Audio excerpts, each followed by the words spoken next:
Halo adik-adik, apa kabar? Semoga kalian selalu sehat dan bahagia. Kali ini Bunda cerita tentang kisah balas budi burung bangau. Dahulu kala di suatu tempat di Jepang, hidup seorang pemuda bernama Yosaku. Kerjanya mengambil kayu bakar di gunung dan menjualnya ke kota. Uang hasil penjualannya dibelikannya makanan.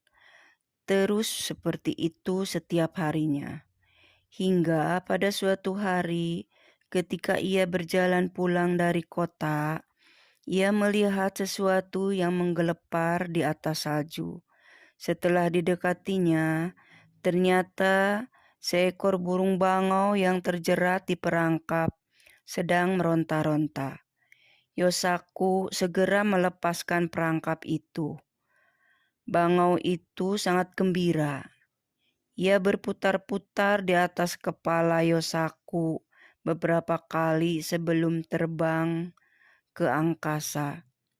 Karena cuaca yang sangat dingin, sesampainya di rumah, Yosaku segera menyalakan tungku api dan menyiapkan makan malam. Saat itu terdengar suara ketukan pintu di luar rumah. Ketika pintu dibuka, tampak seorang gadis yang cantik sedang berdiri di depan pintu. Kepalanya dipenuhi dengan salju. "Masuklah, nona gadis pasti kedinginan. Silahkan hangatkan badanmu dekat tungku," ujar Yosaku. "Nona mau pergi kemana sebenarnya?" tanya Yosaku. "Aku bermaksud mengunjungi temanku, tetapi karena salju turun dengan lebat, aku jadi tersesat. Bolehkah aku menginap di sini malam ini?" "Boleh saja, Nona, tapi aku ini orang miskin, tak punya kasur dan makanan," kata Yosaku. "Tidak apa-apa, aku hanya ingin diperbolehkan menginap." Kemudian gadis itu merapikan kamarnya dan memasak makanan yang enak. Ketika terbangun keesokan harinya, gadis itu sudah menyiapkan nasi. Yosaku berpikir bahwa gadis itu akan segera pergi. Ia merasa kesepian. Salju terus turun dengan lebatnya. "Tinggallah di sini sampai salju reda." Setelah 5 hari berlalu, salju mereda. Gadis itu berkata kepada Yosaku, "Jadikan aku sebagai istrimu dan biarkan aku tinggal terus di rumah ini." Yosaku merasa bahagia menerima permintaan itu. "Mulai hari ini, panggillah aku Otsuru," ujar si gadis. Setelah menjadi istri Yosaku, Otsuru mengerjakan pekerjaan rumah dengan sungguh-sungguh. Suatu hari, Otsuru meminta suaminya Yosaku membelikannya benang karena ia ingin menenun. Otsuru mulai menenun. Ia berpesan kepada suaminya agar jangan sekali-kali mengintip ke dalam penyekat tempat Otsuru menenun. Setelah 3 hari berturut-turut menenun tanpa makan dan minum, akhirnya Otsuru keluar. Kain tenunannya sudah selesai. "Ini tenunan Aya Nishiki. Kalau dibawa ke kota pasti akan terjual dengan harga mahal."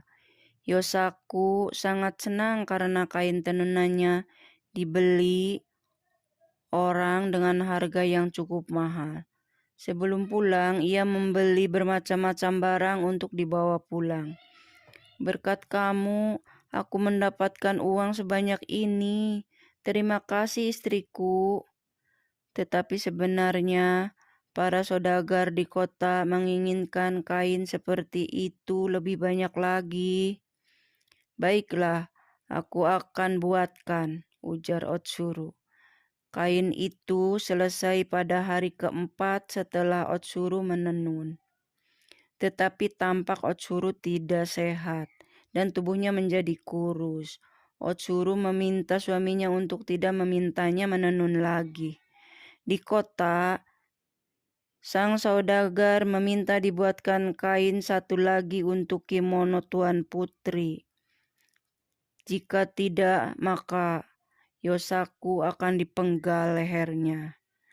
Hal itu diceritakan Yosaku pada istrinya.